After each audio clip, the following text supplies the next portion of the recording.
Because I advised my best friend to break up with her perfect but abusive boyfriend, I was stabbed to death by my best friend and her boyfriend. I was reborn back to 1 month ago. My best friend is showing off her perfect boyfriend for the 108th time. He even wants to control what underwear I wear. Does that mean he loves me too much? But he has violent tendencies, and I'm a bit scared. In my past life, I earnestly advised her to break up, only to be killed by the two of them together, this time.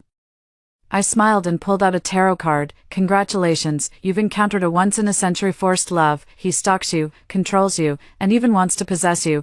It means you are his destined soulmate. A month later, my best friend sent a sweet text. We're engaged. I smiled and turned off my phone. Next, it's their turn to torment each other. The sharp pain of the ice spike piercing my chest still seemed to linger. Along with it came the chilling emptiness as blood and vitality rapidly drained away. I took a sharp, sudden breath. My eyes snapped open. The heart was pounding wildly in the chest, fingers unconsciously gripping the fabric beneath. This was soft, delicate bedsheets, not the cold, sticky floor, focusing the gaze, the familiar bedroom, warm yellow lighting, and Linway's face, drawn extremely close, filled with anticipation and a certain hidden pride. Darling, darling, tell me quickly. How is my Jo-Jun? Will we finally make it work this time? She shook my arm, her voice sickly sweet, each word perfectly matching the deadly curse from the depths of my memory. I am dead. I was stabbed to death in the living room of their love nest by this woman, whom I once considered a sister, and her mad dog of a boyfriend. The reason, simply because I had, time and again, foolishly urged her to leave that controlling, violent man who presented a perfect facade to the outside world. My throat felt as if something were stuck in it. I watched her meticulously applied innocent eye makeup, seeing the almost overflowing desire for proof of love beneath it. A chill, mixed with disgust and brutality, shoots up my spine. It turns out hell has more than one layer. Sometimes, the human world is one of them. The bloody lesson from my past life taught me that good advice is hard to give to those destined to die. Since you're both willing participants in this kind of extreme love, then, I'll grant you your wish. The stiff, cold muscles on my face gradually softened. I wore a smile tinged with excitement and pleasant surprise. I turned my hand to grasp Linway's, deliberately lowering my voice. Just talking is so boring. Wait, I recently learned a new tarot technique. It's incredibly accurate. Want me to do a reading for you and your Jo-Jun? Linway's eyes instantly lit up, and she nodded eagerly.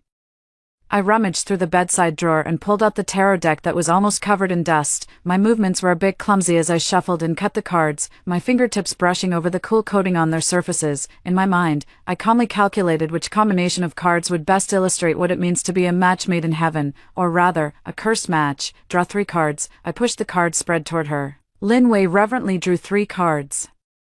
I turned them over one by one, the upright Emperor, the reverse Justice, and the upright Death. Perfect. I didn't even need to deliberately guide the meaning of the cards. Fate, or rather the true nature of this despicable couple, is just so blatantly obvious. I took a deep breath, and my face instantly lit up with an exaggerated, almost theatrical expression of amazement. I grabbed Linway's hand. Wei, oh my god. I told you Jo-Jun isn't an ordinary person. What's wrong? What's wrong? Linway was both nervous and expectant because of me. Look, I pointed at the cards, my tone firm and unquestionable. Emperor, what does that mean? Absolute control, a natural-born leader, in the realm he deems his own. He is the king. Reverse justice, that's not bias. It means that for the right he believes in, he can break all worldly rules. And this death card, I drew out my tone, watching her hold her breath, not death, but ending and rebirth. It's the ultimate possessiveness. It means he wants to completely end your past, so that from now on, you belong only to him. I weave the words the other person wants to hear. Linway's expression shifts from confusion to a hint of bewilderment. I lean in closer to her, my eyes sparkling, and whisper in a tone that suggests I'm sharing a shocking secret. Wei, you've struck gold. Do you know what this is called? This is forced love, a trope straight out of novels. He controls what you wear, who you interact with, stalks you, checks your phone, and even forbids you from having any male friends. This isn't suspicion, and it's not a lack of trust. I speak each word deliberately, with conviction. This is proof that he loves you so deeply he can't help himself. You are the only light in his dark world, the destined soulmate recognized by his twisted soul. He's afraid you'll run away, afraid you'll be taken from him. So he'll use every means to keep you by his side. How deep must his feelings be to go to such lengths? The confusion on Linway's face gradually faded, replaced by a flush of vanity, excitement, and a strange sense of being moved by this twisted devotion. She fidgeted slightly and whispered, Is that true? But sometimes, he makes me feel a bit suffocated. Of course it's true, I interrupted her, my tone filled with the frustration of wanting to see her succeed. Feeling suffocated is completely normal. What kind of love is as bland as water? That's just settling. The essence of forced love is the feeling of suffocation. It shows that his love is intense, pure, and unquestionable. Wei, a man like this is one in a million. You absolutely must hold on to him. The more he acts this way, the more you should go along with it, proving that you're just as devoted to him. Only then can you two achieve a happy ending and become the kind of fairy tale couple that others can only envy.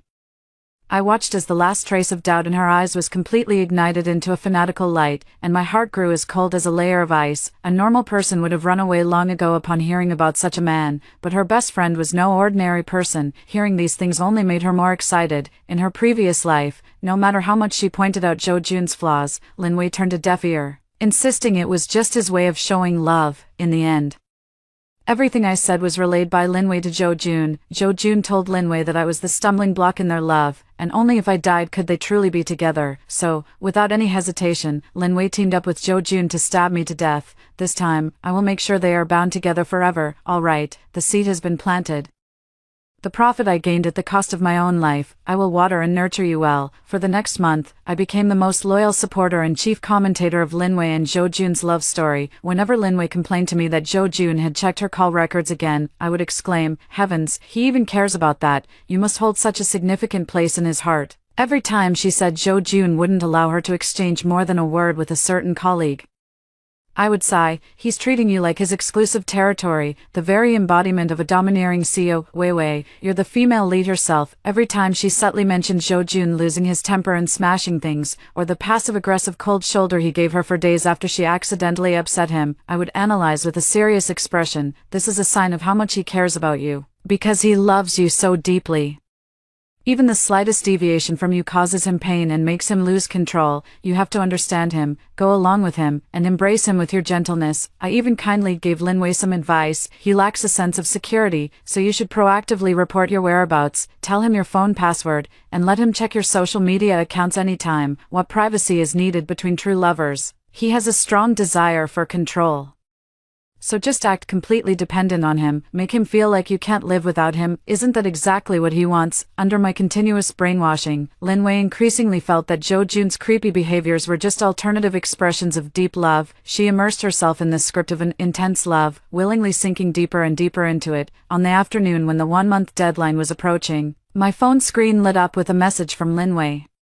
There were no words, only a photo. In the photo, she and Jo Jun were holding hands, their fingers intertwined, both wearing matching rings on their ring fingers. The background seemed to be in some upscale restaurant, under soft lighting. Jo Jun turned his head to look at Lin Wei, his eyes filled with an undisguised, gloomy possessiveness, and Lin Wei nestled in his arms, her face filled with a sweetness and pride so overwhelming it seemed ready to overflow. Immediately after, the second message popped up. "Darling, we're engaged. Thank you for all your support and guidance. Without you, I might have truly missed out on Jo Jun's profound love. You are the witness to our love." I looked at the ring, shimmering with a cold gleam under the light, then at the words "profound love." Pressing my tongue against the roof of my mouth, I tasted a hint of blood-tinged mockery. Very good, engaged, locked in. But my revenge is far from enough. I want to see how things end between you two, only then will it be worthy of having died once. I slowly curled the corner of my mouth, fingertips lightly tapped the screen, closing the dialog box. "Next, it's your turn now. In this self-built cage called love, to tear each other apart until death. I'm looking forward to it." The phone screen dimmed, then lit up again. This time it was Jo Jun's message, sent directly to my phone. This in itself was unusual. He almost never contacted me directly. "Jo Jun, thank you." Just these 3 words, followed by a smiling emoji. The curve of that smile, even through the screen, carried a sinister undertone. He probably learned from Lin Wei how I wholeheartedly supported their love. How much of this thank you was genuine, and how much was mockery? Perhaps even he couldn't tell. I lightly tapped my fingertip, replying with an innocent and enthusiastic tone, "Congratulations, Jo Jun. You must always love our Wei this much.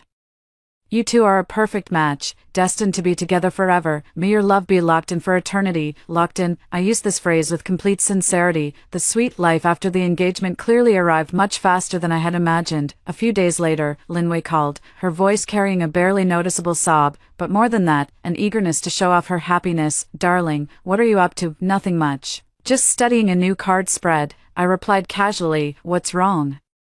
Newly engaged beauty, your voice doesn't sound quite right. Nothing, she hesitated, then finally couldn't hold back. It's just, Joe June. He deleted all my male friends on WeChat, including my cousin and several clients I've worked with for years. I could almost picture her biting her lip right now, feeling both wronged and secretly taking it as proof of being cared for. Deleted. So what if it's deleted? My voice rose, carrying an exaggerated sense of naturalness. This shows that his world revolves only around you, and he expects your world to revolve only around him. How pure, those clients, those cousins, could they possibly be as important as your Joe June? He's helping you simplify, allowing you to focus all your energy on your sacred love. Linway fell silent on the other end of the line for a few seconds, as if digesting my theory, then her voice noticeably lightened. Well, that's true. He said he would handle everything for me from now on. Exactly, see how considerate he is. I seized the moment to press further. This is the real-life manifestation of the Emperor card. He's building you an absolutely safe, pure kingdom. You should feel happy. Yes, I will be happy. Linway seemed to be convinced by what I said, responding with a heavy sigh. Another week passed, and Linway's confession arrived once again. This time, it was in a coffee shop. She wore oversized sunglasses, but they couldn't hide the faint bruises at the corners of her eyes. She stirred her coffee, the spoon clinking against the cup with a crispy yet restless sound. Yesterday, I ran into a male college classmate on the street, so we chatted a bit longer, and Joe June happened to see it. He got really angry that night and accidentally pushed me. She instinctively touched the corner of her eye, her tone tinged with lingering fear, yet strangely mixed with a hint of pride. He's never been that angry before, as if he wanted to devour me. I put down the lemonade in my hand, leaned forward, and grasped her hand resting on the table, my eyes burning with intensity. Vivi, this is a milestone of progress. Linway was stunned, her eyes beneath the sunglasses filled with confusion. Progress, of course, I exclaimed excitedly. This shows that his love has become so intense that it can no longer be expressed in conventional ways. The power of the death card is manifesting. He wants to completely eliminate any factors that could threaten your relationship, even potential ones. He pushed you not to hurt you, but because that extreme possessiveness made him lose control. This is a kind of violent love. Think about it. After he got angry, did he feel particularly regretful and then comfort you with extra gentleness? Linway thought for a moment and nodded. He knelt down and begged for my forgiveness, saying he couldn't live without me, and even bought me that bag I've always wanted. See, I clapped my hands, slapped them and then gave them a sweet date. No, wait, it's the ultimate storm followed by the ultimate tenderness. This is the complete closed loop of forced love. How profound, how soul-stirring. Ordinary couples couldn't even dream of experiencing this. I watched as she went from initial grievance to confusion, and then, under my guidance, began to sink into reminiscing and obsession with this so-called profound pattern, inwardly sneering with cold contempt. See, so-called love can sometimes be so easily packaged in twisted logic. The sparks of friction, finally pushed by my unintentional actions, began to burst into dangerous flames. During a dinner that the three of us happened to run into, this was, of course, the result of my diligent coordination. During the meal, I casually said to Linway, Wei, the perfume you recommended to me yesterday smells so nice. Which ex-boyfriend helped you pick such good taste? When I said this, my smile was sweet, and my eyes were clear, as if it were just the most ordinary teasing between close friends. The air instantly froze. Linway's face turned pale in an instant, and she looked at Joe June in panic. Joe June's fingers gripping the water cup suddenly tightened, his knuckles turning white. He raised his head, his gaze like poison icicles, shooting straight at Linway, his voice dangerously low. Ex-boyfriend, recommended perfume, you're still using, things he recommended. No, it's not like that. June, let me explain. Linway waved her hands in a panic, her words stumbling and incoherent. It was a long time ago. I haven't been in touch for ages. I just thought the perfume smelled quite nice. Oh, is that so? A cold curve lifted at the corner of Joe June's mouth, his smile devoid of any warmth, something from so long ago, and you remember it so clearly, the scent, you still remember it that well. He stood up, the chair legs scraping against the floor with a harsh sound. He didn't look at me again, just stared fixedly at Linway, each word seeming to be squeezed out from between his teeth. Go home. Linway trembled all over in fear, looking at me as if pleading for help. I immediately put on a worried and clueless expression. Joe June, don't misunderstand Wei. She just said it offhand, and it's been so long. You love her so much. Surely you can understand her, right? After all, who doesn't have a past? My words may seem like an attempt to console, but in reality, every single one of them only poured oil on the fire of Joe June's burning jealousy. Understand? Joe June sneered. His eyes so dark and sinister they seemed capable of dripping venom. My woman can only have me in her heart, from the inside out, from head to toe. Even the air she breathes must carry my scent. He grabbed Linway and pulled her up with such force that she stumbled, nearly being dragged out of the restaurant. I watched their retreating figures disappear, then leisurely cut a piece of steak and brought it to my mouth. It tasted absolutely wonderful. This is just the beginning, my dear best friend. With your destined forced love, please, by all means, entangle until death. I raised my wineglass and gave a slight nod in the direction they had left. The best is yet to come. After that perfume incident, Linway didn't contact me for a whole week. This was within my expectations. A control freak like Zhou Jun would undoubtedly use this incident to completely isolate her from the outside world and carry out a thorough purification. I wasn't in a hurry. I can even picture the drama unfolding in that apartment, Zhou Jun's rage, his interrogations, his cold violence, followed by twisted repentance and even tighter control, and Linway, caught between fear, resentment, and the forced love logic I had previously instilled in her, would only struggle deeper into this quagmire. Sure enough, on the 8th night, my phone screen lit up in the darkness. It was Linway's number. After the call connected, there was a long silence on the other end, followed by her suppressed, nasal sobs. He locked me in the house, took away my phone and computer. He only gave them back to me today. Her voice was utterly broken. He forced me to delete all my social media apps, even changed my email password. He said everything about me must belong to him. I leaned against the headboard, my voice soft and gentle, carrying a persuasive magic. Vivi, don't cry. What does this mean? It means your emperor is crowning you. He's building an absolutely pure kingdom for you, eliminating all possible distractions. This isn't imprisonment, it's the ultimate form of protection. Think about it. Hasn't he become more attentive to you? Doesn't he even personally check on what you eat and drink? On the other end of the phone, Linway's sobbing paused, as if she was reflecting. Yes, these past 2 days, he's been watching me very closely. Even if I spend a little too long in the bathroom, he'll ask from outside the door. See, I said with a tone of relief, this is the rebirth brought by the death card. He is reshaping your relationship, making it even closer, inseparable. What ordinary couple gets such treatment? You should feel honored. I said the last 2 words with deep meaning. Linway fell silent, her breathing gradually steadying. I knew that twisted logic was at work again, transforming her fear and discomfort into some kind of distorted happiness. But, I'm still a little scared, she whispered. Being scared is right, I chuckled softly. True love has always been accompanied by a sense of thrill. Enjoy it, Vivi. The intensity of revenge must be precisely controlled. It's not enough just to let Linway immerse herself in it. Zhou Jun's suspicion and desire for control must be pushed to the extreme. The opportunity soon arrived. From Linway's past fragmented complaints, I knew that Zhou Jun had always harbored resentment toward a married distant cousin of hers. Simply because that cousin had taken good care of Linway when she was young, I anonymously purchased an unregistered phone card, logged into Linway's social media account, and, using vague wording that mimicked her tone, sent a seemingly misdirected message to that cousin. The message was intimate in tone but ambiguous in content, roughly saying, "Thank you for taking care of me before. Some memories will always be cherished." I then immediately destroyed the phone card. I knew that the cousin would most likely be baffled, but given Zhou Jun's methods of monitoring Linway's communications, this baffling message would undoubtedly become the fuse that ignited the powder keg. Sure enough, 2 days later, Linway called again. This time, her voice was filled with genuine fear and despair. "He's gone mad. He's truly gone mad." She was speaking incoherently, with the background noise of things being smashed and Zhou Jun's furious roars. "He saw a text message from who knows who. He's convinced that my cousin he hit me, he smashed everything in the house, he said he is going to kill me." The call was cut off amidst the chaos and screams. I put down my phone, walked to the window, and gazed at the city's neon lights outside. In my chest, the heart that had once been pierced by a cold blade was now filled with a vengeful satisfaction, burning yet calm. They have finally started tearing into each other, but this is only the beginning. I didn't have to wait long. A week later, I happened to pass by the upscale supermarket near their apartment. Sure enough, I bumped into Linway, who was shopping. She was wearing large sunglasses and a mask, but on the exposed parts of her forehead and wrists, fresh bruises were faintly visible.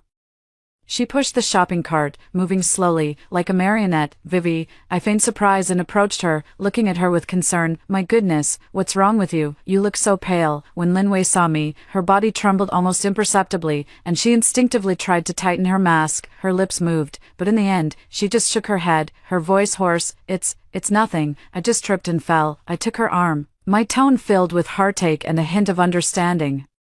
Was it Zhou Jun? I knew it. The Emperor's wrath is not something ordinary people can bear, but doesn't that just prove he loves you so much he's lost his mind? Lin Wei looked up, her eyes behind the sunglasses seemingly staring at me in disbelief. I ignored her reaction and continued with my interpretation. Think about it. Only someone who truly sees you as their unique possession would react so intensely at the slightest disturbance, though it's painful. Isn't this also proof of happiness, proof that you weigh more than everything else in his heart? Just then, a cold voice sounded behind us. What are you talking about? Zhou Jun had appeared there at some point, holding a bottle of water. His gaze, like a venomous snake, first coiled around my arm as I held Lin Wei's, then slowly shifted to Lin Wei's pale face. Lin Wei immediately withdrew her hand as if shocked by electricity. I turned around and gave Zhou Jun a bright, unclouded smile. Zhou Jun, you're here.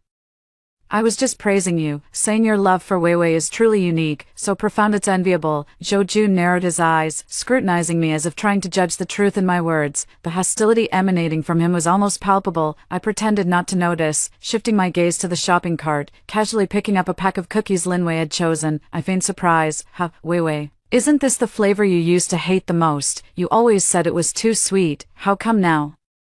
I didn't finish my sentence, but the effect was immediate. Zhou Jun snatched the pack of cookies from my hand and threw it back onto the shelf with a loud thud, drawing the attention of those around us. He stared at Lin Wei, his voice squeezed through gritted teeth, icy and piercing. Your old taste. It seems there are still many old things about you that I don't know. Lin Wei trembled all over, tears instantly welling up in her eyes as she shook her head frantically. No, Jun, Let's go home. Zhou Jun no longer looked at me, grabbing Lin Wei's wrist with such force that she cried out in pain, almost being dragged out of the supermarket, leaving the shopping cart behind. I watched their disheveled figures retreat, slowly wiping the fake smile from my face. The seed of suspicion has grown into a towering tree. The chains of control will only tighten further. Lin Wei, enjoy this forced love you bought with my life. And as for Zhou Jun, I took out my phone and scrolled to the number labeled backup in my contacts. It was a number I had gone to some trouble to find, a woman who had been obsessively pursuing Zhou Jun for a long time, with a similarly stubborn personality. It was time to add an interesting variable to this perfect love. I pressed the send button, and a carefully crafted anonymous tip about Zhou Jun's whereabouts and preferences was quietly transmitted. The stage for mutual torment is set, the lights are in place,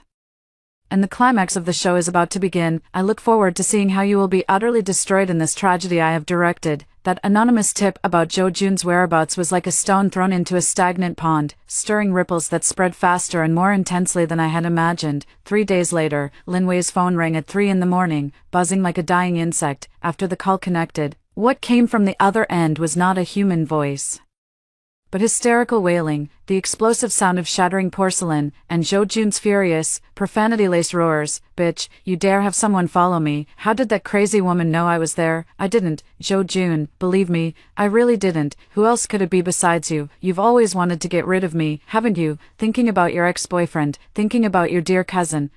After a sharp scream, the phone was cut off, leaving only a busy tone.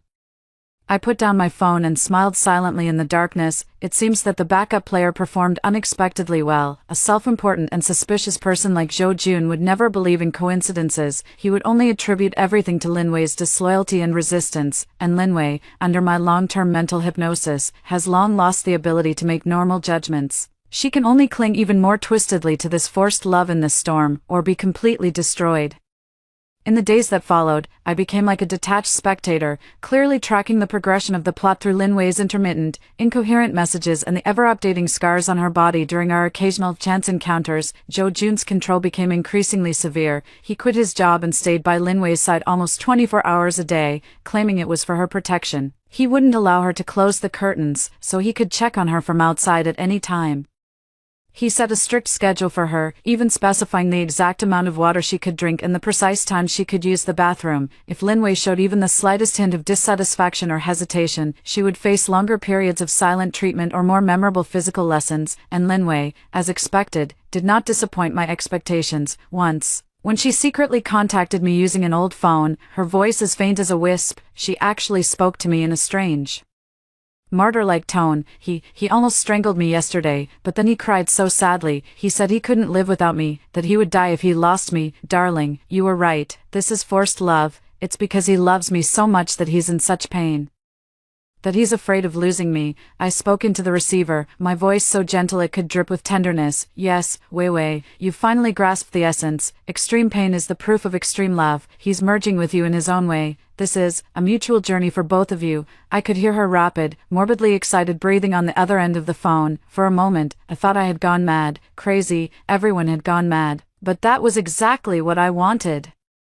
The climax arrived as expected on a rainy night. My doorbell was frantically pressed, and on the surveillance screen, it was Linwei. She was drenched, her hair clinging to her pale, swollen face, her lips split, and her eyes bruised. Most shocking of all was the distinct purple-red strangulation mark around her neck. Her gaze was unfocused, yet she clutched a bag tightly in her arms. I opened the door, feigning shock. Vivi, how did you? She grabbed my arm as if clutching a lifeline. Her nails almost digging into my flesh, her voice hoarse and broken. He's going to kill me. He really will kill me. He found that old phone. He's gone mad. I pulled her inside and closed the door, shutting out the wind and rain outside. I didn't comfort her, just poured her a glass of warm water, then quietly sat across from her, like the most patient listener. She sobbed incoherently, saying how Joe June had become increasingly worse.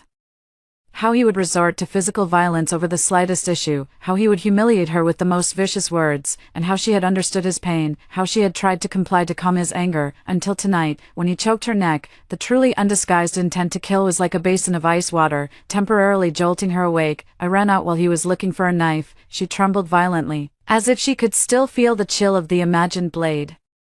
I listened quietly until she calmed down a bit, then slowly spoke, my voice flat and devoid of any emotion. So, what do you plan to do now? Call the police? Leave him? Linwei looked up, a flash of immense fear in her eyes, shaking her head frantically. No, I can't call the police. He'll die. He said if I dared to leave him, he would kill me and then himself. We are meant to be together. Look, even at this point, that poisonous thorn called forced love has already deeply pierced her bone marrow. My gaze fell on the bag she had been clutching tightly. What is that? Linwei seemed to snap back to reality, fumbling to open the bag and pulling something out, a crumpled velvet box stained with a few dark red spots. She trembled as she opened the box. Inside was the ring from their engagement. Beside it lay a small fruit knife. On the blade, there were dried, blackened blood stains. He made me choose.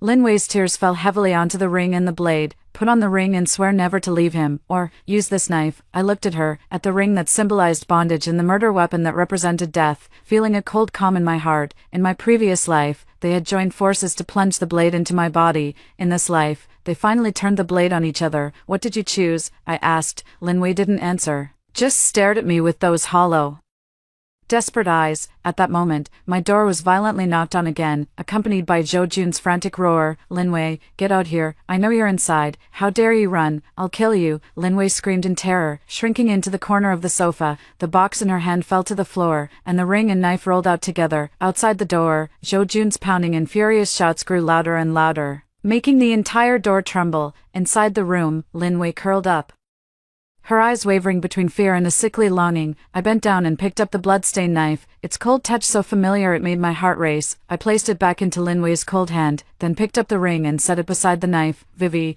I leaned down and whispered in her ear, like the murmur of a devil. See, even in pursuit, he's so forceful. This isn't hatred, it's love gone mad. Go, this is your destiny. Either live together, tormenting each other, or go to hell together. I straightened up, took a step back, creating a safe distance, and finally revealed a faint, icy smile on my face, completely undisguised. Won't disturb you anymore. Linwei tightened her grip on the knife in her hand, looked at the ring on the floor, and listened to Zhou Jun's frantic attempts to break down the door outside. Her eyes gradually grew hollow and resolute. I smiled and walked toward the balcony, leaving the stage entirely to the couple destined to be locked together. The sound of wind and rain outside was loud, just enough to drown out certain noises. This play is getting more and more interesting. The soundproofing of the balcony door wasn't particularly good, allowing me to clearly hear every note of the hellish symphony outside. Zhou Jun finally broke through the not-so-sturdy door. The sound of splintering would piercingly sharp. His footsteps as he rushed in were heavy and frantic, carrying a violent rage that seemed intent on crushing everything in its path. Bitch, how dare you run? How dare you run? His roar was hoarse, filled with a betrayed, beast-like fury. Linwei did not cry or beg for mercy as she usually did. Through the blurred shadow of the glass door, I saw her stagger to her feet, clutching the blood-stained knife tightly in her hand. Her voice carried a strange, shattered calmness. Yet it was more chilling than a scream. I didn't run, Zhou Jun. I was waiting for you, wait for me to kill you. Zhou Jun stepped closer, his figure looming like a dark cloud under the dim light of the living room. No, Lin Wei let out a sound akin to a light laugh, carrying a bone-chilling coldness. I'm waiting for you to join me. Didn't you say we couldn't be born on the same day, but we should die on the same day? Didn't you say that if I dared to leave you, you'd kill me and then yourself? Her voice grew faster and faster, tinged with a frenzied excitement. I've made my choice, Zhou Jun. I don't want to wear that stupid ring. I choose the knife, but it's not you killing me. It's us, yes, each other. Don't you love me enough to want to kill me? I love you too, enough to want you to belong to me forever, so no one can take you away. Then let's be together, forever together, with your blood and mine. You're crazy. For the first time, Zhou Jun's voice carried a barely perceptible hint of shock and doubt, perhaps shaken by Lin Wei's unprecedented, proactive madness. Am I crazy? Ha ha ha. Lin Wei's laughter was so sharp it could pierce the eardrums. You drove me mad. You said this was love. You told me that the ultimate love is mutual destruction. I believe it now, Zhou Jun. I believe it more than ever. Before the words had even finished, I heard the sound of fabric tearing and Zhou Jun's muffled grunt of pain. Lin Wei had struck first. She was like a mother beast cornered, lunging at the hunter instead, wild and without any technique, but with the determination to perish together. You crazy bitch, I'll kill you. Zhou Jun's shock was instantly replaced by fury. What followed was pure chaos. Furniture was knocked over, glassware shattered, the dull thuds of bodies colliding, heavy panting, muffled groans of pain, and that sickeningly wet sound of a sharp object repeatedly piercing flesh.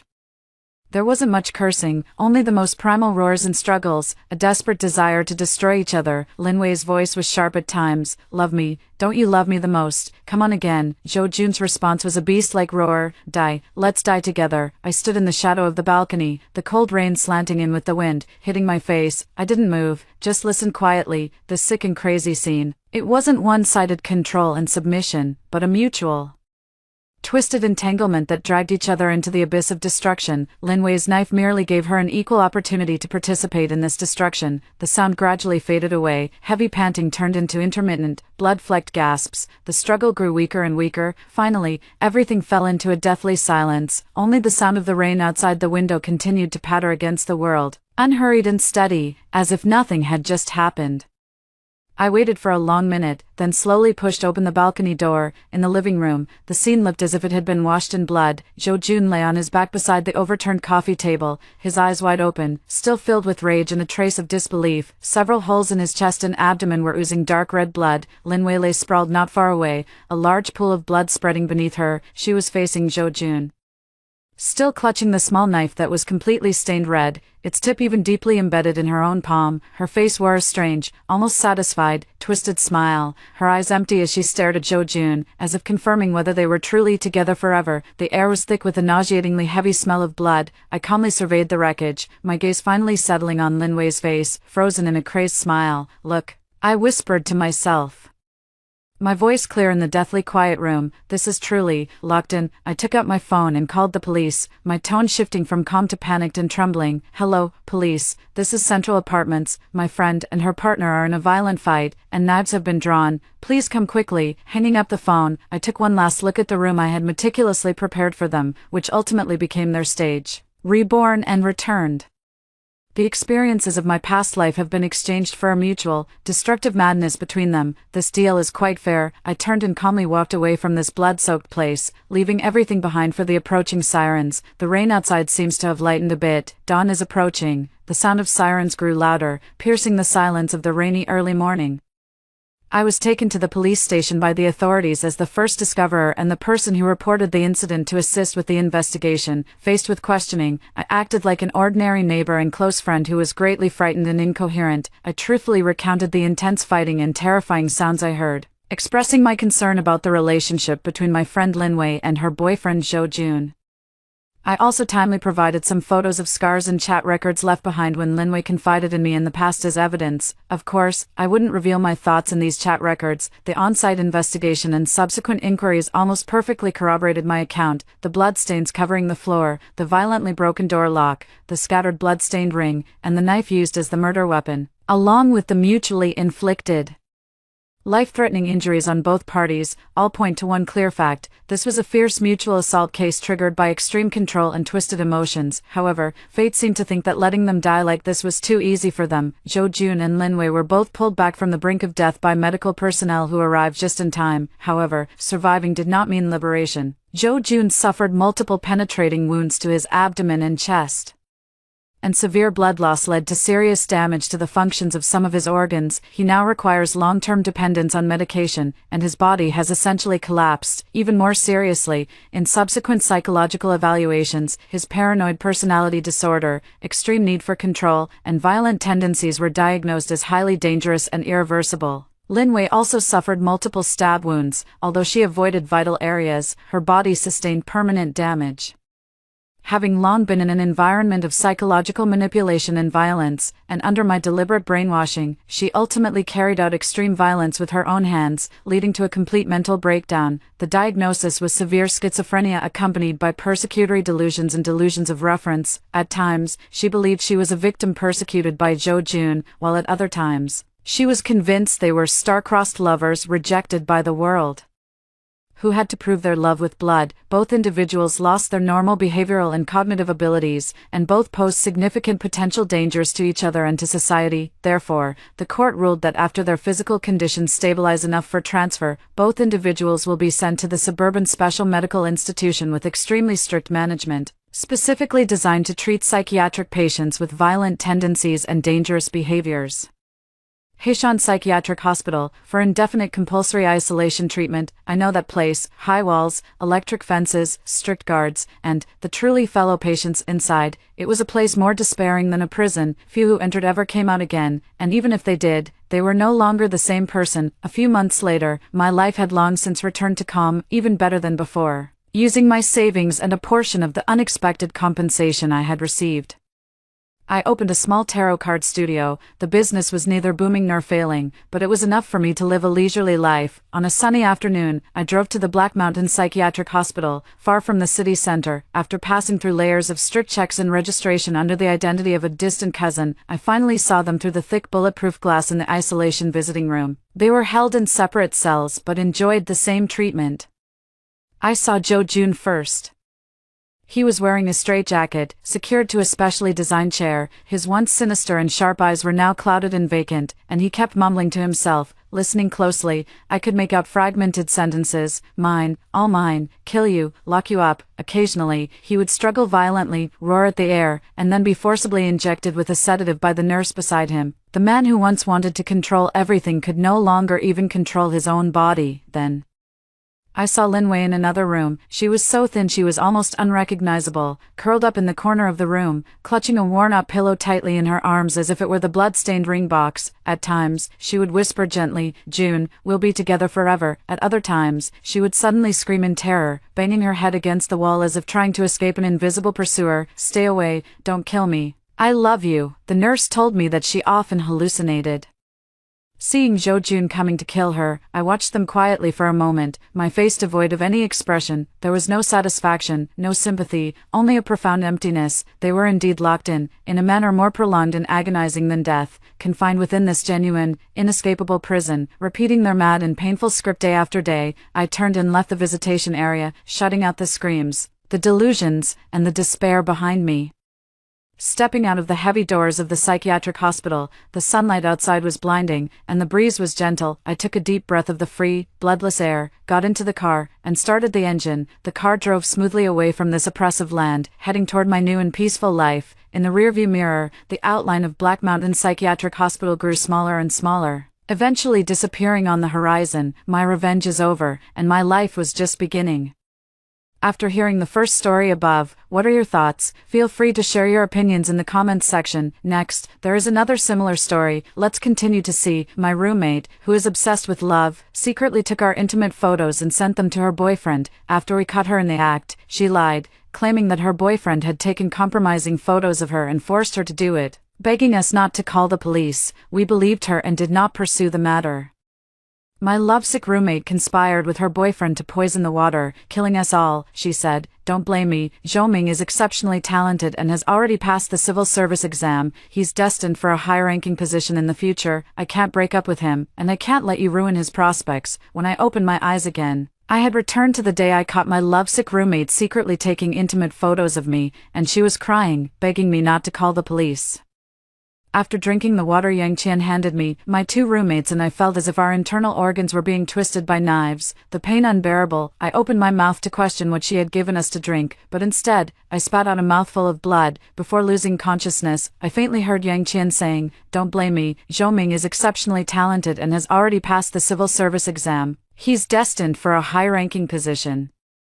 If the fact that he asked me to secretly take compromising photos of you were exposed, he would be condemned by everyone. I can't let you ruin his future, and I can't break up with him either. Zhou stepped out from behind her, grinning maliciously. Anyone who stands in the way of my future deserves to die. Qian, you've done well. Yang Qian, praised by Zhou, broke into a pleased smile. I was both shocked and furious. I never expected that because of this reason.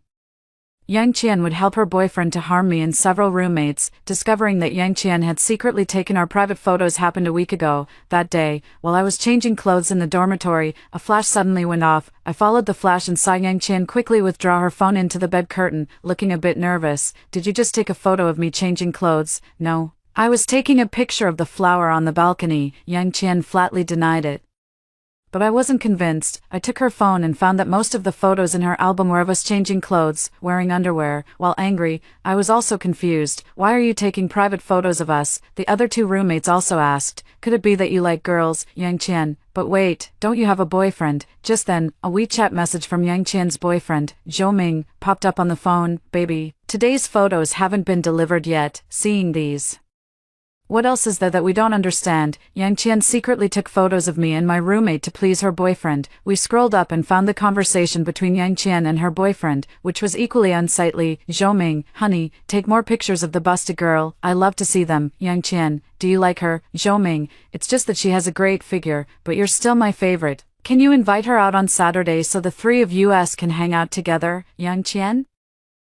I'm not inviting her out. You're so charming. What if she gets a taste of how good you are and won't leave you alone?" The thought that all three of our private photos had been sent by Yang Qian to her boyfriend, who then fantasized about them, made us extremely angry and even a bit nauseous. We saved all those chat records one by one and unanimously decided to report it to the police, as this was a violation of our privacy rights. Yang Qian got scared, suddenly got out of bed, knelt down before us, and kowtowed heavily several times. She cried with tears and snot streaming down her face, saying she wasn't willing. It was all forced on her by Zhou. Zhou took intimate photos of her and threatened to expose them if she didn't send him private photos of us. Since we were all girls, we softened our hearts and only asked Yang Qian and Zhou to delete our photos, making them promise not to do it again. Yang Qian agreed readily, even saying she had listened to us and broken up with that scumbag Zhou. But today, under the pretense of going hiking, she lured us out and poisoned us, her roommates who only ever had her best interests at heart. After my death, my soul hovered in midair, witnessing with my own eyes how Yang Qian breathed a sigh of relief and laughed out loud after poisoning me and several of my roommates. Yang Qian embraced Zhou. "They're all dead now, so no one can come between us anymore." Zhou kissed Yang Qian's cheek. "Thanks to your cleverness, my dear, for tricking them into thinking I was threatening you with intimate photos to gain their sympathy and keep them in check." Yang Qian looked smug. "How could those who have never been in a relationship know that taking photos as a couple is just a form of intimacy? And you're not the kind of lowlife who would threaten me with such photos to make me do things I don't want to do, right?" They threw the bodies of several of us off the cliff, and our remains were devoured by wild dogs, with no one ever knowing, yet they remain at large, living freely and without a care. When the reporter interviewed Yang Qian, she didn't forget to smear our names. They were always associating with shady characters in society. They might have offended some big shot, as girls. We should still maintain our purity. Fortunately, my boyfriend was by my side to accompany me. I was really scared seeing them missing and being alone in the dormitory. Public opinion gradually shifted from the disappearance of 3 female college students to the idea that female college students who do not maintain their purity brought about their own demise. Everyone said we deserved it, and some even spread rumors, claiming we were seen in entertainment venues. holding hands with pot-bellied men, laughing happily. We were actually fine, just that we had hooked up with wealthy men and didn't want to return to school to study. My parents were so anxious that their hair turned white, helplessly explaining to others that I was a well-behaved and excellent student who would never do such things, and asking everyone not to misunderstand me. Instead, they were met with a wave of mockery from netizens. At a time like this, you're still defending your daughter. It's your overindulgence that led her down this wrong path. Just looking at your face, I can tell you old thing are no good either. Stop playing the victim and asking us to find your daughter. She's probably living the good life somewhere, just not including you anymore. My parents were attacked by netizens and fell ill from missing me, passing away within 2 years. I hated Yang Qian and Zhou Ming to the core. Perhaps because my resentment ran too deep. On a night when a blood moon hung in the sky, I was reborn. Coincidentally, in this new life, I returned to the very day I caught Yang Qian secretly taking intimate photos of us, when she tearfully begged me not to call the police. At this moment, Yang Qian was kneeling on the ground, crying her eyes out. You are all my good friends, and I really don't want to do this, but I have no choice. Zhou Ming is threatening me with my intimate photos. If I don't do as he says, those photos will be exposed. If the photos are exposed, I won't be able to face anyone. Please, let me go. I'll never dare to do it again. At this moment, having long known the truth, I couldn't help but admire Yang Qian's impressive acting skills. We are all girls, with a strong sense of empathy. Just like in my previous life, my two roommates, seeing Yang Qian cry so pitifully, began to soften. Su Tong. Yang Qian is also a victim. Let's just have Yang Qian and Zhou Ming delete all the photos of us from their phones, and let's not pursue this any further. Another roommate added, right, and have them apologize to us in person, promising they'll never do it again, and that those photos won't be circulated. I didn't say yes, and I didn't say no. Let Yang Qian off. Did Yang Qian ever let us off in our past life? When I close my eyes, I see the scenes of us being poisoned, Yang Qian and Zhou Ming slandering us.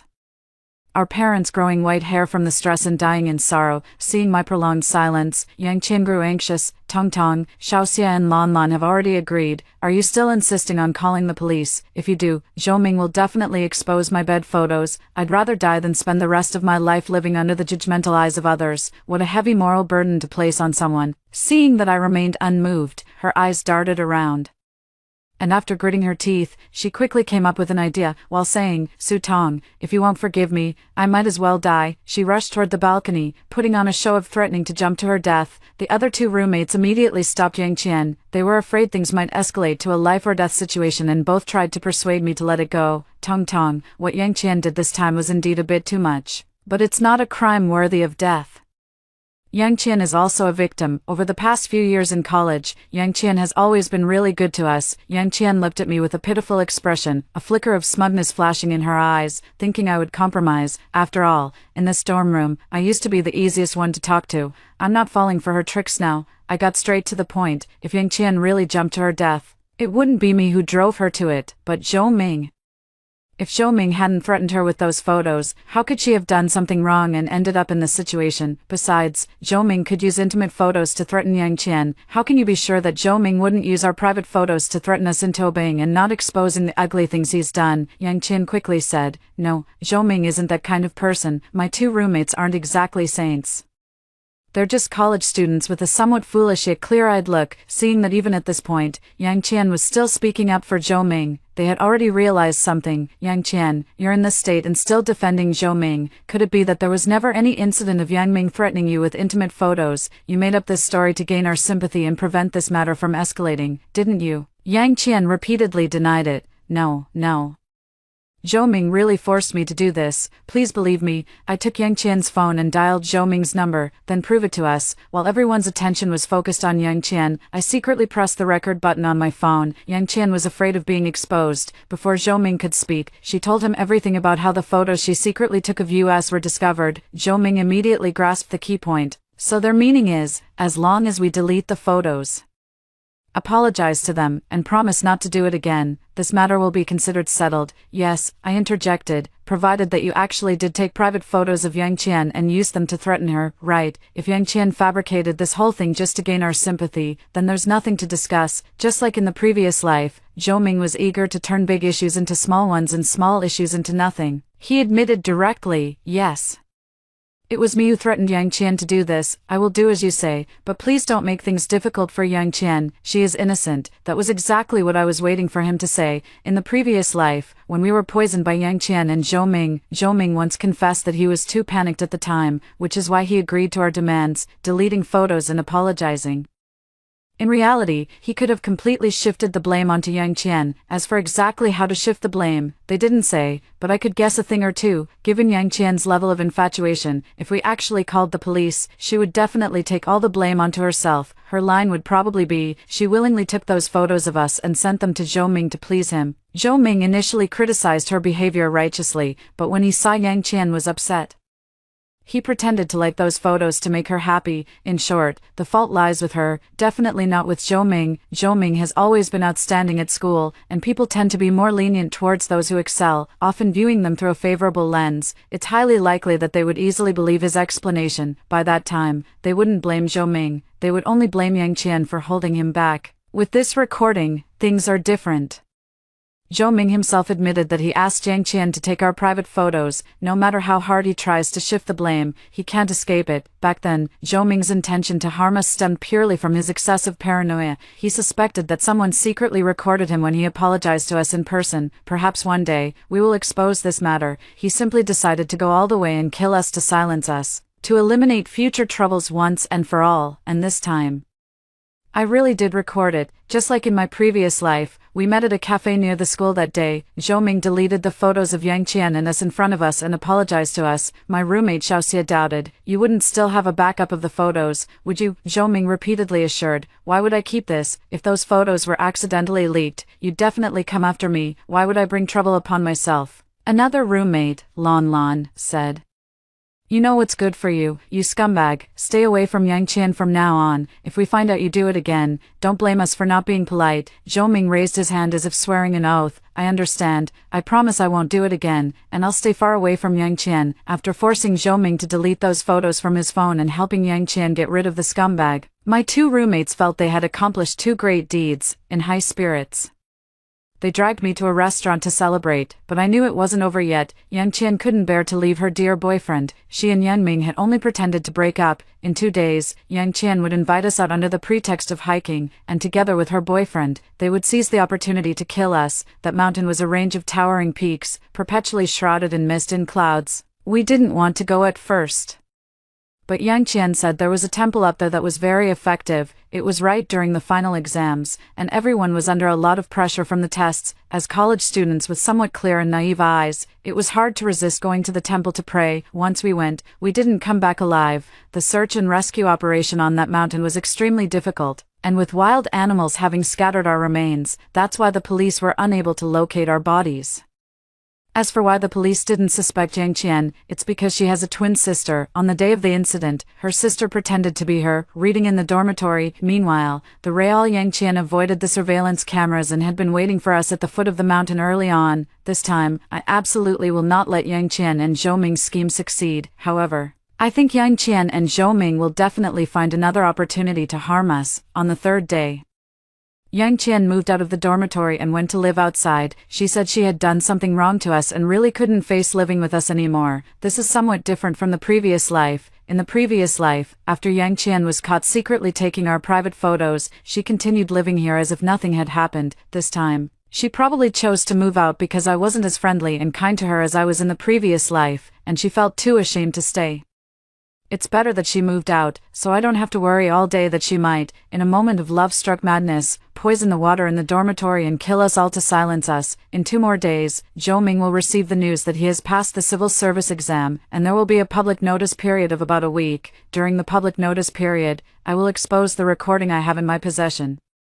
It is impossible for Zhou Ming to secure a stable government job as he did in his previous life. He can go serve his prison sentence instead. I am not too worried that Zhou Ming will become furious and seek revenge by killing me after I expose this matter. In his previous life, he attacked our roommates in an attempt to silence us. Now that the recording has been exposed, there is no longer a need to silence anyone. If anything happens to me, the police will definitely suspect Zhou Ming.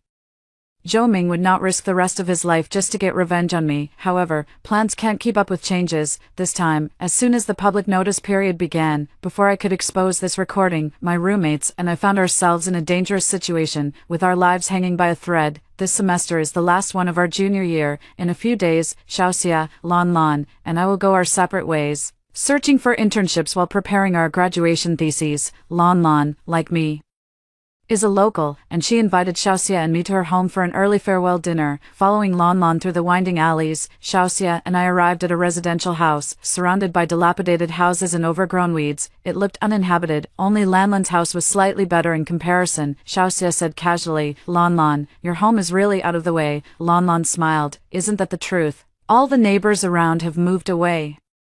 But my parents have an emotional attachment to this old house, so they never had the heart to move." We followed Lan Lan into the house, and only then did I realize that the place was empty and didn't look like anyone was living there. Yang Qian, whom I hadn't seen in a long time, came out of the room holding a plate of food. At that moment, alarm bells went off in my head. "Why is Yang Qian here?" Lan Lan confessed to me. "Tong Tong. Actually, this is Yang Qian's rented apartment, not my home." Yang Qian knows she was wrong, so she specially cooked a meal to apologize to us, but she was afraid you wouldn't come, so she asked me to lie and say I was inviting you to my place for a meal, just to get you here. Memories from my past life surfaced in my mind. Back then, Yang Qian used the excuse of inviting us to hike to kill us.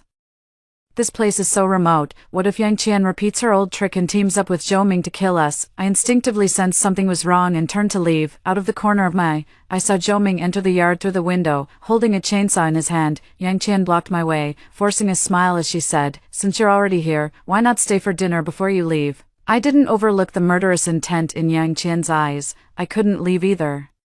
"I'm going out now, and I'm bound to run into Zhou Ming, which will only hasten my death." I pinched the palm of my hand, trying my best to calm myself down. "All right," I agreed, then covered my stomach, pretending to have a stomachache. "No, I need to go to the restroom first." I walked toward one of the rooms. "Is this the restroom?" Yang Qian's expression changed as she stepped in front of me, saying, "No, that one is." I took a deep look at the tightly closed door of that room.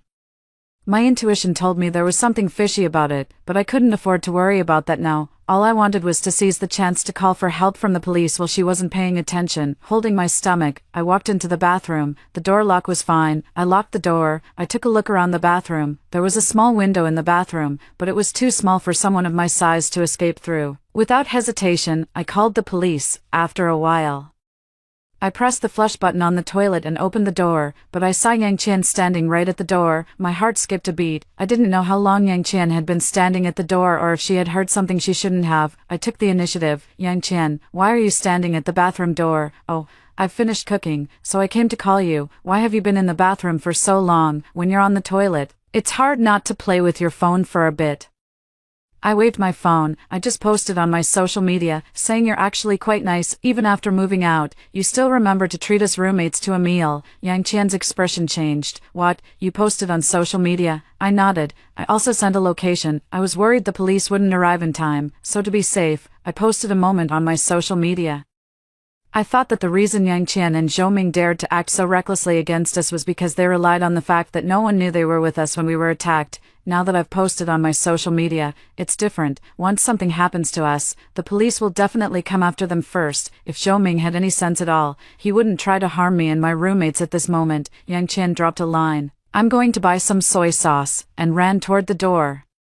Likely to stop Zhou Ming from attacking us, the police arrived faster than I had imagined. About 10 minutes later, they arrived. Yang Qian, who was already feeling guilty, was so frightened when she saw the police that her legs gave way and she collapsed to the ground. My two roommates still looked confused. "Officer, we are all honest college students and definitely haven't been involved in any criminal activities." In the end, the police discovered highly toxic drug components in the drinks Yang Qian had prepared for us. Just 2 sips would have been enough to reach a lethal dose. The room that Yang Qian wouldn't let me open was already covered with plastic sheets, on which lay several dismembered cats. Seeing this, I understood everything. Yang Qian and Zhou Ming planned to poison us and then dismember our bodies in this room. Before that, they had specifically caught 2 stray cats to practice on.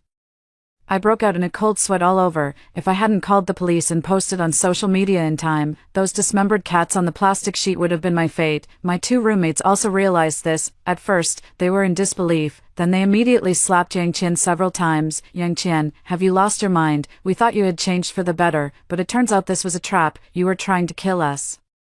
We didn't even pursue you for secretly taking our private photos, so why are you still trying to harm us? I heard you're still in contact with Zhou Ming. Did Zhou Ming force you to do this? With your brain, you couldn't have come up with such a malicious scheme. It must be. When Yang Qian was slapped by my 2 roommates, she remained silent. When my 2 roommates suspected that this matter was not unrelated to Zhou Ming, she suddenly began to vehemently deny it. This has nothing to do with Zhou Ming, he doesn't even know about it. My 2 roommates were shocked by her words, love-struck, truly beyond saving, but I had a bad feeling. If the police can't find evidence linking this matter to Zhou Ming, and Yang Qian is doing everything she can to distance him from it, does that mean Zhou Ming might really get away scot-free? After finishing the statement, on the way back from the police station, my 2 roommates were filled with lingering fear. Tong tong.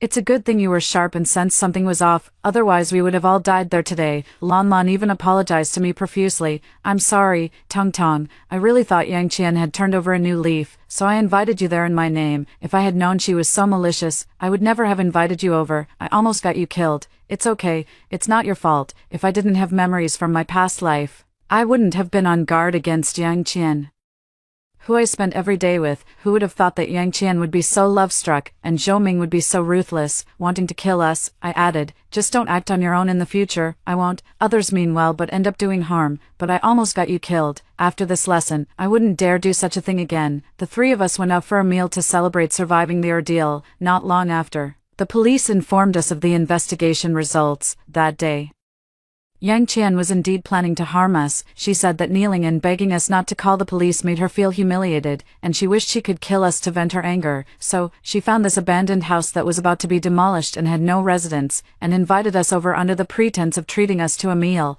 intending to poison us. She also had her younger sister disguise herself as her and attend classes at school. As for my suspicion, this matter is definitely related to Zhou Ming. After their investigation, no connection between this incident and Zhou Ming has been found for now. Yang Qian firmly insists that she planned this whole thing herself and that it has nothing to do with Zhou Ming. The police did not take her word for it and investigated the chat records and daily interactions between Zhou Ming and Yang Qian, finding nothing unusual. On the day of the incident, Zhou Ming did indeed come here, saying that Yang Qian had invited him. Later, for some reason, as soon as he arrived at the door, Yang Qian drove him away. He flatly denied holding a chainsaw, claiming that I had misseen. This point was also corroborated by Yang Qian. She said she hated Zhou Ming, so she was planning to kill him too. Later, she discovered that I had posted on my social media, indicating that I had gone to see her. Yang Qian was afraid that if something happened to us, the police would suspect her, so she changed her plan to act against us today and drove Zhou Ming away as well. From the current situation, Yang Qian will be sentenced, and her sister, who helped her give false testimony, will also be implicated, and Zhou Ming would continue to evade justice. The 2 roommates were somewhat fearful. The police said this matter has nothing to do with Zhou Ming, but I feel it's definitely related to him. Do you think Zhou Ming might come to cause trouble for us? I said with certainty, no. If anything else happens to us, the police will definitely go after him. He's not that foolish. My roommate was somewhat indignant. Why is Yang Qian in trouble while Zhou Ming is still at large? I heard from Zhou Ming's roommate that he even passed the civil service exam. Today, he invited all his roommates out for a meal to celebrate. I lowered my gaze. Zhou Ming was still in the public announcement period. Whether he could smoothly become a civil servant was still uncertain. That very night, an anonymous post appeared on the school's confession wall. The incident of Zhou Ming coercing Yang Qian into secretly taking our private photos was exposed. The classmates were greatly shocked. No way. Isn't Zhou Ming known for being both morally upright and academically excellent? I can't believe he's such a scumbag. I never expected a beast to be right beside me. Didn't Zhou Ming just pass the civil service exam and is still in the public announcement period? Let's report him quickly. We can't let one bad apple spoil the whole barrel. Zhou Ming acted quickly and soon responded. As he had said in his previous life, he did not deny the matter. He only said he did not force Yang Qian to take those photos. It was Yang Qian who voluntarily took them and sent them to him. Zhou Ming initially criticized her behavior with righteous indignation, but later, seeing Yang Qian's unhappiness and her mental health issues, he softened. He didn't want to upset Yang Qian, so he pretended to like those photos to make her happy. As for the evidence of Yang Qian's mental issues, it was that after her act of secretly photographing us was exposed, she actually tried to murder the roommate who had forgiven her. Generally speaking, a mentally stable person would never do such extreme things. If Yang Qian could step forward to testify for Zhou Ming at this time, the classmates might still believe his one-sided story, but Yang Qian was already in prison, and no matter how much her love-struck brain acted up, there was no way she could escape to testify for him and take all the blame onto herself. On top of that, I also uploaded the recording of Zhou Ming admitting that he forced Yang Qian to secretly take the photos. With such ironclad evidence, no one believed Zhou Ming's feeble excuses. Damn, this guy is a total scumbag, taking advantage of Yang Qian being in prison to shift all the blame onto her. Could Yang Qian's mental illness have been forced upon her by him? Can the school expel him? I'm embarrassed to say that such a student with poor character came from our school. Yes, that scumbag should get out of our school. Can such a trashy man just hurry up and die? In my previous life, after my two roommates and I died, Zhou Ming and Yang Qian slandered us, leading to the cyberbullying we endured. Now, all of that has fallen upon Zhou Ming. The school took this matter very seriously and directly expelled Zhou Ming. Due to reports from classmates, Zhou Ming ultimately was not admitted as a civil servant. For violating the privacy rights of me and several roommates, Zhou Ming was also detained for a few days. During this time, Zhou Ming came to see me once. His hair was disheveled. His eyes were bloodshot, and he exuded an indescribable odor all over. It seemed he had been having a rough time these past few days. He stared at me, clenching his fists. Su Tong, it was you, wasn't it? Your other two roommates don't have the brains or the guts. At this point, even if I pretended to be clueless, Zhou Ming wouldn't believe me. I simply admitted it. Zhou Ming shouted at me, "Why, you clearly promised me, as long as I apologized to you and deleted those photos, you wouldn't pursue this matter." I retorted, "Even if I were willing to let you and Yang Qian off, would the two of you be willing to let us go?" Zhou Ming's expression showed a moment of panic before quickly calming down. He began to play dumb. "I don't know what you're talking about." He took a few steps toward me, but the next second, several passing boys surrounded him, grabbed him by the collar, and started beating him up. Zhou Ming was beaten until he lay on the ground, groaning in pain. Unable to get up for a long time, several boys warned him, "Zhou Ming, that piece of trash, he clearly did something wrong himself. How dare he cause trouble for Su Tong? I'm warning you, if you dare to get close to Su Tong again next time, it won't be as simple as just taking a few punches." What's wrong with the school's security guards? They actually let Zhou Ming, a social loafer, in. We should have a good talk with the guards and tell them not to let just any stray cat or dog in. I looked down at him from above and warned him in the same tone, "Zhou Ming, you've seen it for yourself. If anything happens to me, the police will come for you first. If you have any improper thoughts, you'd better drop them now, unless, of course, you want to join Yang Qian in prison." Zhou Ming didn't say a word, but his gaze was filled with resentment as he stared at me. The next second, he was kicked by someone. "What are you looking at? Haven't we beaten you into submission yet?" Zhou Ming was so frightened that he closed his eyes, not daring to look at me again. For a long time after that, I didn't see Zhou Ming. I saw Zhou Ming again in an unexpected situation. On this day, when I went to intern at a company, I saw Zhou Ming walk in wearing a suit and tie, with a work badge hanging on him, seemingly an employee of this company. I was somewhat surprised. The company's hiring standards are very high, with the minimum requirement for employees being a college degree.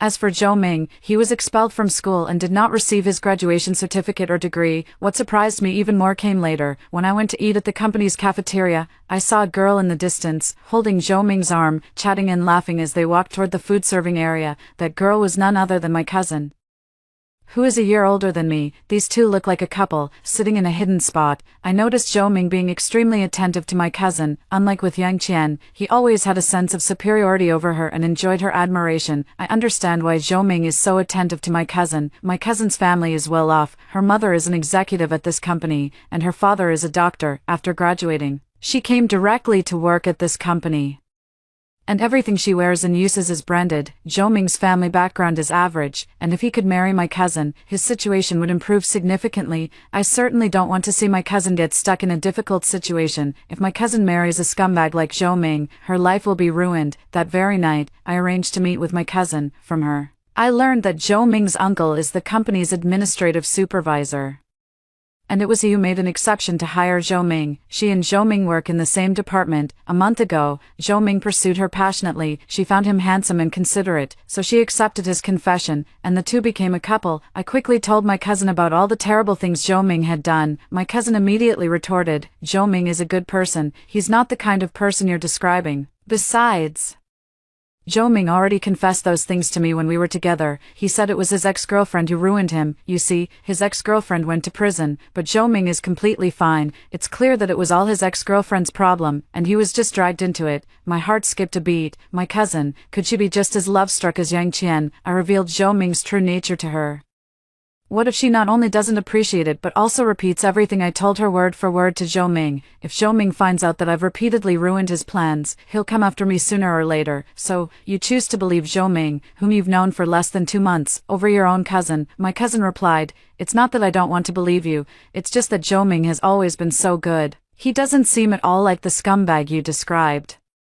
I'm really confused right now. I'd rather trust what I've seen with my own eyes than what others say." I sighed. "Please don't tell Zhou Ming about my visit today. I know, you're just looking out for me." Not long after, Zhou Ming called my cousin, asking about her well-being, and my cousin showed a sweet smile. It seemed she hadn't taken my earlier words to heart at all. I shook my head. "Why are there so many love-struck people around me?" Before leaving, I said to my cousin, "Keep an eye on Zhou Ming. He really isn't a good man." I don't know if my cousin took it to heart, but that was the only advice I could give her. A week later, my cousin came to me. The first thing she said was, "Zhou Ming and I have broken up. Do you believe what I said?" No. I found out something. My cousin said that ever since I told her that Zhou Ming was not a good person that day, although she didn't quite believe it, she still kept an eye on him. Just 2 days ago, she found some cat abuse videos in the private files on Zhou Ming's phone, yet, the image he usually presents is that he really likes small animals like cats and dogs, and he even plans to adopt a cat with her in the future. In those private files, there were also some secretly taken photos of women. I don't know if he downloaded and saved it from the internet or if he secretly took the photo.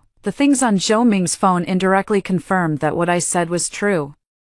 She straightforwardly broke up with Zhou Ming and even had her mother fire him. Someone with such poor character doesn't deserve to stay in the company. My cousin sighed. "I've been too sheltered by my family. I know there are bad people in the world, but I always thought I'd never encounter them. This time, I guess I've learned my lesson." She handed me a gift bag containing a designer purse worth around 70 to 80,000 yuan. "This is a thank you gift for telling me the truth about Zhou Ming and helping me distance myself from that scumbag in time," my cousin said, looking somewhat ashamed. "When I think about how I kept defending Zhou Ming in front of you that day, I just want to crawl into a hole. Did you think I was a fool back then?" I told her honestly, "I just thought your love-struck mindset was really off-putting, truly disappointing. I feel like slapping myself twice for that day." I chatted with my cousin for a while, and as I was leaving, I saw Zhou Ming standing at the corner. My cousin frowned and said, "Zhou Ming, how many times have I told you, we've broken up, it's over, can you stop bothering me?" Zhou Ming glared at me fiercely. "Su Tong, you've ruined my plans again, just you wait." He turned and walked away. I thought of the intense murderous look in his eyes when he had glanced at me, and a shiver ran down my spine. My sixth sense told me that Zhou Ming might not let me off. Zhou Ming was different now. He had lost his job, his cousin had abandoned him, and his future was uncertain. He who has nothing to lose fears nothing, and is likely to do something extreme. These past few days, I've been walking with others, trying not to be alone, but one night, I was forced to stay late at the office to work overtime. By the time I finished, it was already 11 at night. And there were hardly any people left in the office. On the way home, I had to pass through a long, secluded alley. I didn't dare to risk my life, so I chose to stay at a hotel for the night. I never expected Zhou Ming to be so ruthless, or perhaps he was so wary of me, seeing me as a nightmare, that he was eager to get rid of me. I had just left the company when a man in a baseball cap rushed over, holding a sharp knife in his hand, even though he was wearing a baseball cap and a mask.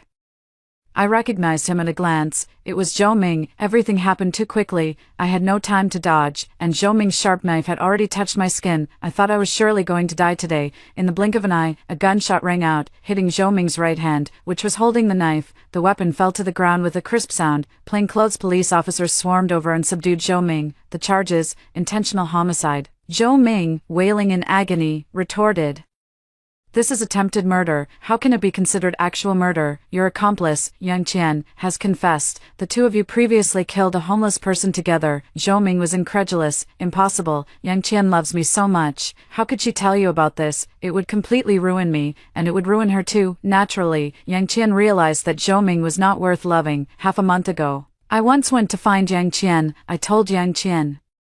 Not long after Zhou Ming and Yang Qian broke up, he started a relationship with another woman. He told the woman that during the time he was with Yang Qian, he was very unhappy. It was also because of Yang Qian's burden that he was expelled from school and unable to become a civil servant. He didn't like Yang Qian at all. He hated her to death. Now, seeing her go to prison, Zhou Ming actually felt relieved. He can finally embrace a brand new life. This is what my cousin told me. And she even sent me her chat history with Zhou Ming. She said that since I mentioned Yang Qian's ex-girlfriend is also a hopeless romantic, maybe after seeing these chat records, she would come to her senses and confess everything that needs to be said. Yang Qian didn't believe it. No way, he's not that kind of person. He promised me that as soon as I got out of prison, he would marry me. You must be trying to drive a wedge between us. I have the chat records between Zhou Ming and his partner, and I've already given them to your lawyer. Whether it's true or false, you can ask your lawyer and find out. It seems now that after Yang Qian learned about those chat records, she finally gave up on Zhou Ming. However, I never expected that Zhou Ming and Yang Qian had also killed a homeless man. Since I was also one of the parties involved, I quickly learned the details of the case from the police. This matter was, to some extent, related to me and a few of my roommates. Zhou Ming had Yang Qian secretly take intimate photos of us. After we discovered this, Zhou Ming attempted to kill us to silence us. He first found the location for the crime, the abandoned house that still looked relatively intact. Once, he and Yang Qian were in a room discussing their plan to kill us. Unexpectedly, a homeless man who had just woken up walked out of one of the rooms. Not knowing how much the homeless man had overheard, they decided to go all the way and killed him. After all, no one would notice if one less homeless person went missing in the city. This matter, Yang Qian told no one. Attempted murder at most gets a few years, but intentional murder can lead to a life sentence, and Zhou Ming's betrayal infuriated Yang Qian. If it weren't for Zhou Ming, Yang Qian wouldn't have ended up in prison. He had clearly promised her that once she was released from prison, he would marry her. But she had only been inside for a couple of days when Zhou Ming started pursuing other girls. She had asked her lawyer to convey that she missed Zhou Ming and wanted him to visit her, but Zhou Ming always declined, citing that he was too busy with work. This completely infuriated Yang Qian. You have time for a relationship, but no time to come see her, right? It seems he has long since forgotten his vows. Why should she go to prison, with her life ruined, while Zhou Ming can happily date, get married, have children, and live a normal life? She refuses to accept this. Then let's go to prison together, let's die together. So, Yang Qian spilled all the beans about the evil deeds Zhou Ming had done. Upon receiving this information, the police immediately arrested Zhou Ming and rescued me. This time, I knew that both Zhou Ming and Yang Qian were completely finished. 3 months later, the court delivered its verdict on the murder case committed by Zhou Ming and Yang Qian, both of whom were sentenced to life imprisonment. After the verdict was announced, Zhou Ming collapsed to the ground, wailing uncontrollably. It shouldn't be like this. By now, I should have become a civil servant, climbing the ladder of success. I even dreamed about it. Yang Qian sneered. Dreams are just illusions. You'll spend the rest of your life in prison, living honestly with me. Zhou Ming raised his fist at Yang Qian, but was stopped by the bailiff. He roared, "It's all because of you. You poisonous woman. If you hadn't told the police everything, I wouldn't have ended up like this." The former couple had completely torn off all pretense of cordiality. Yang Qian rolled her eyes and said, "I may be love-struck, but I'm not brainless. Why should I be the one sitting in prison while you're out there dating, getting married, having kids, and living it up?" I shook my head. In my opinion, this kind of love-struck mentality is not much different from having no brain at all. Walking out of the courthouse, I looked up at the sky. The sunlight was brilliant, just like my future, which would be bright and promising. It would no longer be like my previous life, where my bones lay in a dark valley, unknown to anyone. After hearing the 2 stories above, what are your thoughts? Feel free to share your opinions in the comments section. Looking forward to hearing from you. If you liked this story, don't forget to like it, share it, and subscribe to my channel. See you next time.